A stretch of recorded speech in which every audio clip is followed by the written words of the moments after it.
Hello everyone, welcome to my YouTube channel. आप सभी का स्वागत है हमारे आज के इस वीडियो में। और इस वीडियो में हम लोग बात करेंगे स्पेशली ग्रुप डी रिक्रूटमेंट 2024 के बारे में। जैसा कि आप लोग जानते हैं कि इस साल स्टार्टिंग से ही जो रिक्रूटमेंट में पोस्ट की जो संख्या है वो बहुत ही कम देखने को मिली। हालांकि एएलपी की वैकेंसी फिर से बढ़ाई गई, टेक्नीशियन की भी बढ़ाई गई है।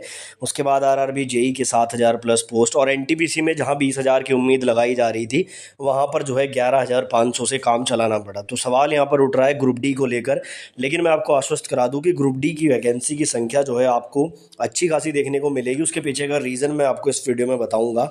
और काफ़ी लोग पूछ रहे हैं कि सर ग्रुप डी में भी कहीं 15,000 20,000 वैकेंसी ना आ जाए तो उसके बाद हमारा क्या होगा। तो उसी टॉपिक को हम इस वीडियो में डिस्कस करेंगे। छोटा सा वीडियो रहेगा हमेशा की तरह। चैनल पर नए हो तो चैनल को सब्सक्राइब जरूर करें। फ्रेंड्स, आगे बढ़ने से पहले आपको बताना चाहूँगा, अगर आप किसी भी एग्ज़ाम की तैयारी कर रहे हैं तो आपको तैयारी के साथ मॉक टेस्ट भी लगाने होते हैं। और टेस्ट बुक का फ्यूचर ऑफिसर सेल के तहत आप yearly test book pass pro 615 रुपये में खरीद सकते हैं। डिस्क्रिप्शन में मैं जो लिंक दूंगा उस लिंक पर जब आप क्लिक करेंगे और इसको परचेज करते टाइम EG10 कोड का यूज़ करेंगे तो मैक्सिमम डिस्काउंट के साथ आपको ये पास मिल जाएगा।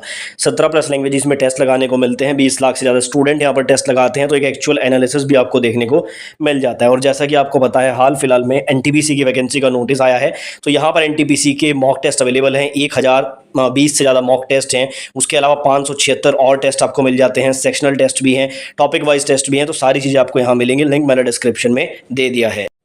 तो देखो, जैसा कि आप लोग जानते हैं कि जो रेलवे है ना, उसमें कुछ पोस्ट सेफ्टी कैटेगरी की ऐसी होती है जिनकी आवश्यकता लगातार होती है और बल्क में वहाँ पर एम्प्लॉयज़ की आवश्यकता होती है। जैसे अगर मैं अभी की बात करूँ हाल फिलहाल की, तो एएलपी की एक ऐसी ही वैकेंसी है। असिस्टेंट लोको पायलट की सबसे ज़्यादा आवश्यकता है अभी रेलवे में। और ये आपने देखा होगा कि पिछले दिनों में कितने सारे एक्सीडेंट हुए हैं जिसमें एएलपी वर्कलोड के कारण जो है कहीं ना कहीं थोड़ा बहुत जिम्मेदार रहे हैं। तो एएलपी की वैकेंसी हमें 18,799 देखने को मिली। उसके बाद बात करें टेक्नीशियन की, तो टेक्नीशियन की वैकेंसी भी सेफ्टी कैटेगरी में आती है, इसकी भी पोस्ट। और टेक्नीशियन की भी बड़ी संख्या में आवश्यकता है। इसकी वैकेंसी भी पहले जो है कम जारी करी गई, उसके बाद जो है उसको बढ़ा के 14,298 किया गया। अब उसके बाद अगर हम लोग बात करें आरआरबी जेई की, तो आरआरबी जेई में उम्मीद से बेहतर वैकेंसी आई है। 7,951 पोस्ट आई है, जबकि इतनी उम्मीद नहीं थी। लास्ट टाइम 13,000 की समथिंग पोस्ट थी, लेकिन इस बार भी ठीक ठाक पोस्ट देखने को मिली है।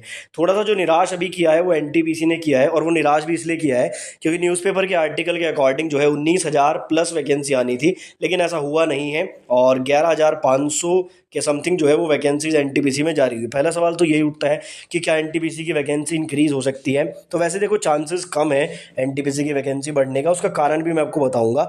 कारण ये है कि बहुत सारे जो ग्रुप डी के एम्प्लॉय हैं जो 2018-19 में ज्वाइन हुए थे, वो प्रमोशनल कोटे के द्वारा एनटीपीसी की काफ़ी सीट्स को एक्वायर कर चुके हैं। उस वजह से अगर देखा जाए तो 11,500 की समथिंग जो एनटीपीसी की पोस्ट आई है ये ठीक ठाक है, मतलब इसमें बढ़ने की उम्मीद बहुत ज़्यादा नहीं है।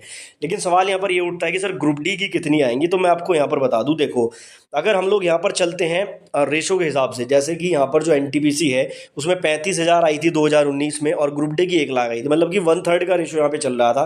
तो अभी जैसे यहाँ पर अगर हम मान लेते हैं कि 12,000 ये एनटीपीसी की हैं, तो इसका 3 गुना आप लोग कर दीजिए, ठीक है। तो लगभग जो है 36,000 वैकेंसीज तो आपकी लगभग कन्फर्म मान के चलो, अगर हम रेशो के अकॉर्डिंग देखें।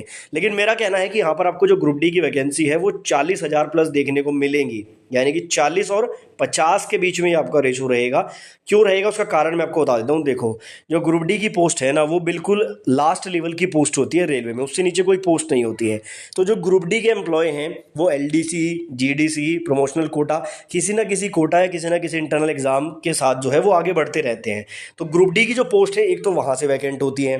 दूसरा क्या है, ग्रुप डी की बहुत सारी जो पोस्ट हैं वो इसलिए भी खाली हो जाती हैं कि काफ़ी लोग उन पर ज्वाइन तो करते हैं लेकिन बाद में उनकी जॉब कहीं और लग जाती है, एसएससी में या किसी अदर डिपार्टमेंट में, तो वो ग्रुप डी की जॉब छोड़ देते हैं। तो इस रीज़न से जो है ग्रुप डी की वैकेंसी लगातार खाली होती रहती है। दूसरा यहाँ पर क्या है, रिटायरमेंट भी होते हैं, रिटायरमेंट हर साल होते हैं, तो काफ़ी सारे एम्प्लॉय रिटायर भी हो रहे हैं। अब आप लोग देखो, रिटायरमेंट की पोस्ट, प्रमोशनल की पोस्ट और जो वैसी रेगुलर पोस्ट जो खाली हो रही हैं वो वाली, और जो नई पोस्ट क्रिएट हो रही है वो वाली, सारी को अगर जोड़ दिया जाए तो उन्हें भरने का केवल एकमात्र तरीका है ओपन मार्केट से। और ओपन मार्केट से अगर भरी जाएंगी तो सारी वैकेंसी ओपन मार्केट में ही आएंगी। इसलिए मैं कह रहा हूँ कि 40 से से 50,000 के बीच में ये सीट आपकी डेफिनेटली रहेंगी। अब ये 42,000 भी हो सकती हैं, किस्मत अच्छी रही तो ये 50,000 तक भी जा सकती हैं। तो इसलिए ग्रुप डी वाले स्टूडेंट बिल्कुल भी निराश ना हो, अच्छी खासी संख्या में आपको वैकेंसी ग्रुप डी में देखने को मिलेगी और नोटिफिकेशन भी इसका बहुत जल्द आएगा। इसलिए ग्रुप डी वाले जो एस्पायरेंट हैं वो अपनी तैयारी में लगे रहें। बाकी क्वालिफिकेशन को लेकर अभी चीज़ें क्लियर नहीं है, अभी तक वही है कि 10th plus ITI maximum post पे और कुछ पोस्ट पे 10th वाले स्टूडेंट एलिजिबल रहेंगे। बाकी आपका कोई डाउट है तो आप कमेंट बॉक्स में पूछ सकते हैं।